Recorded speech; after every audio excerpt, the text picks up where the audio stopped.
नमस्कार, news nation digital के हमारे इस खास एपिसोड में आपका स्वागत है। मैं हूं सुमित कुमार दुबे।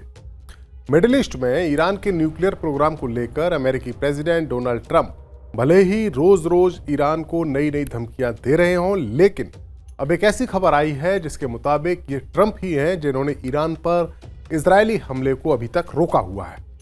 खबर है कि इजरायल ने ईरान के परमाणु ठिकानों पर हमला करने के लिए एक पूरा का पूरा प्लान तैयार कर लिया है, लेकिन ट्रंप ने दखल देकर उसे रोक दिया है क्योंकि ट्रंप बातचीत के जरिए इस मसले को हल करना चाहते हैं। अमेरिका और ईरान के बीच ओमान की राजधानी मस्कट में एक राउंड की बातचीत हो चुकी है और इटली के शहर रोम में जल्द ही दूसरे दौर की बातचीत भी होनी है। बातचीत का मकसद है ईरान को परमाणु हथियार बनाने से रोकना और इसी मकसद के लिए ही इजरायल ईरान पर हमला करने का प्लान भी बना रहा है, जिसे ट्रंप ने हस्तक्षेप करके रोक दिया। न्यूयॉर्क टाइम्स अमेरिका का अखबार है। उस अखबार की रिपोर्ट के मुताबिक इजरायल मई में ईरान पर हमला करने की योजना बना रहा था, लेकिन डोनाल्ड ट्रंप ने उसमें दखल दिया। इस रिपोर्ट में कहा गया है कि इसके पीछे की वजह यह है कि व्हाइट हाउस ईरान को लेकर मिलिट्री दृष्टिकोण के बजाय डिप्लोमेटिक दृष्टिकोण अपनाने की ओर ज्यादा झुका हुआ है। इस खबर के मुताबिक ट्रंप ने प्रशासन के अधिकारियों के बीच महीनों तक इनमें एक बहस चली है, आपस में सलाह मशविरा हुआ है, एक आंतरिक सलाह मशविरा हुआ है, जिसके बाद ईरान के साथ बातचीत करने का फैसला किया गया है। अमेरिकी अधिकारी हमले के पक्ष में नहीं थे और उनका मानना था कि ईरान पर हमला होने से मिडिल ईस्ट में एक खतरनाक युद्ध छिड़ जाएगा और ये क्षेत्र पहले से ही तनाव में ऑलरेडी है, लिहाजा हमले से स्थिति काफी खराब हो सकती है। लिहाजा अमेरिका के अधिकारी लगातार ट्रंप को डिप्लोमेसी के रास्ते पर चलने के लिए कह रहे हैं। न्यूयॉर्क टाइम्स की इस रिपोर्ट में दावा किया गया है कि जब इसी महीने की शुरुआत में Israeli PM Benjamin Netanyahu white house में अमेरिकी प्रेसिडेंट डोनाल्ड ट्रंप से मुलाकात करने गए थे, उस दौरान ही ट्रंप ने साफ साफ शब्दों में उनसे कहा था कि अमेरिका ईरान के खिलाफ इजरायली हमले का सपोर्ट नहीं करेगा। इसके बाद इजरायल के अरमानों पर पानी फिर गया।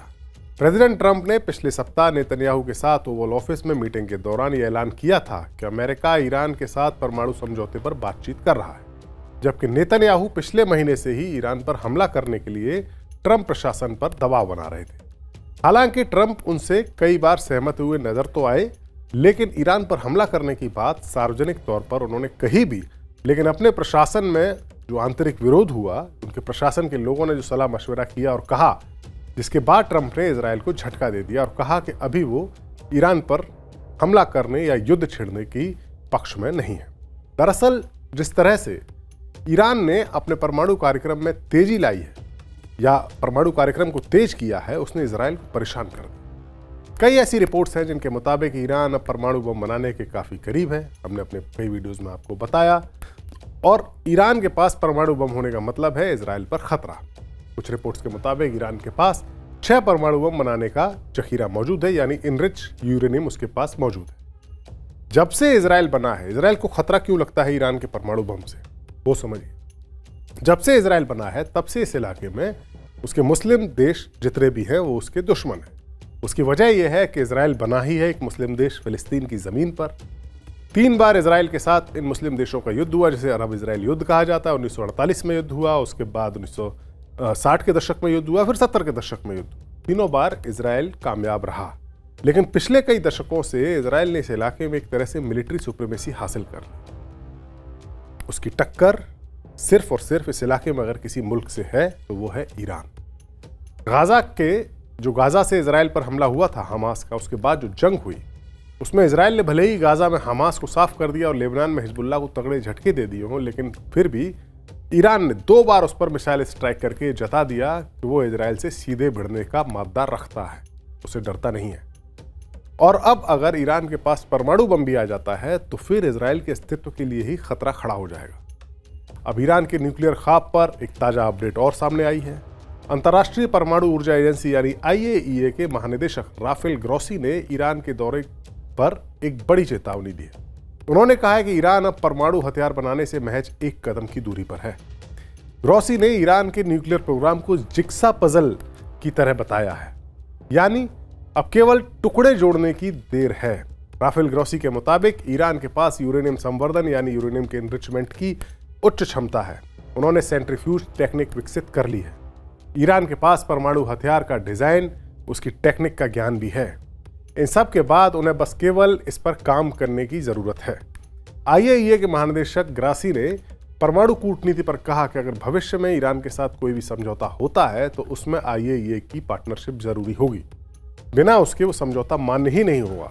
IAEA का यह स्पष्ट संदेश है कि सीक्रेट न्यूक्लियर एक्टिविटीज, निगरानी की एब्सेंस और राजनीतिक सौदेबाजी अब इंटरनेशनल कम्युनिटी के लिए एक्सेप्टेबल नहीं है। लेकिन इजराइल तो किसी भी समझौते के बजाय सीधा हमला करने की बात में ज़्यादा विश्वास कर रहा है।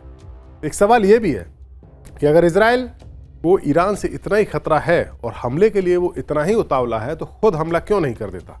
अमेरिका से इजाज़त क्यों मांग रहा है, या अमेरिका की मंजूरी उसके लिए क्यों ज़रूरी है? तो इसकी वजह भी साफ है। बिना अमेरिका की मदद के इजराइल ईरान के सामने उतना मजबूत नहीं है जितना वो दिखाता है। इजराइल अमेरिका की मिलिट्री हेल्प के बिना ईरान पर किसी भी हाल में हमला नहीं कर सकता। इजराइल के ईरान पर जो पिछले 2 हमले हुए थे, दोनों देशों के बीच में, जो ईरान की तरफ से मिसाइल स्ट्राइक हुई थी, जिसके बाद जवाब में इजराइल ने एयर स्ट्राइक की थी अप्रैल में 2023 में, फिर अक्टूबर में हुई 2024 में, माफ़ कीजिएगा, दोनों 2024 में हुई, अप्रैल और अक्टूबर में।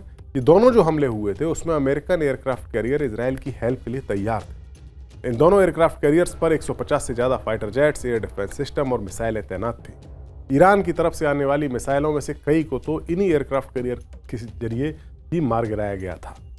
इसके अलावा अमेरिका के अधिकारियों को इस बात की भी चिंता है कि अगर युद्ध छिड़ता है तो युद्ध के केंद्र में इजराइल नहीं बल्कि अमेरिका आ जाएगा। यही इजराइल भी चाहता है, सीधा उसका युद्ध ना हो ईरान से, युद्ध छेड़ वो दे, बाद में अमेरिका बीच में आए और फिर वो अमेरिका बनाम ईरान हो जाए।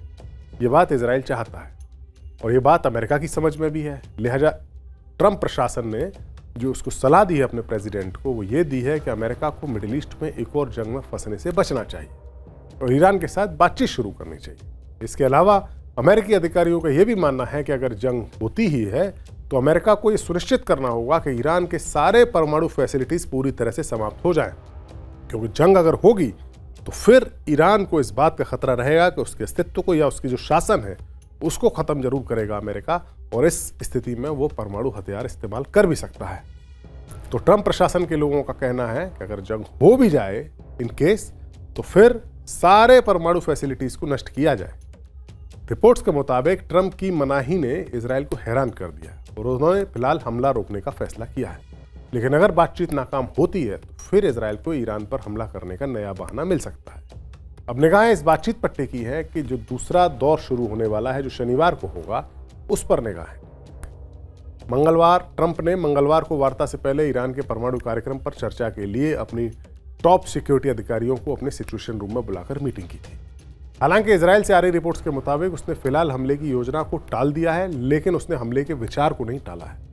इजराइल फिलहाल ये देखना चाहता है कि ईरान और अमेरिका के बीच परमाणु समझौता किस तरह का होता है।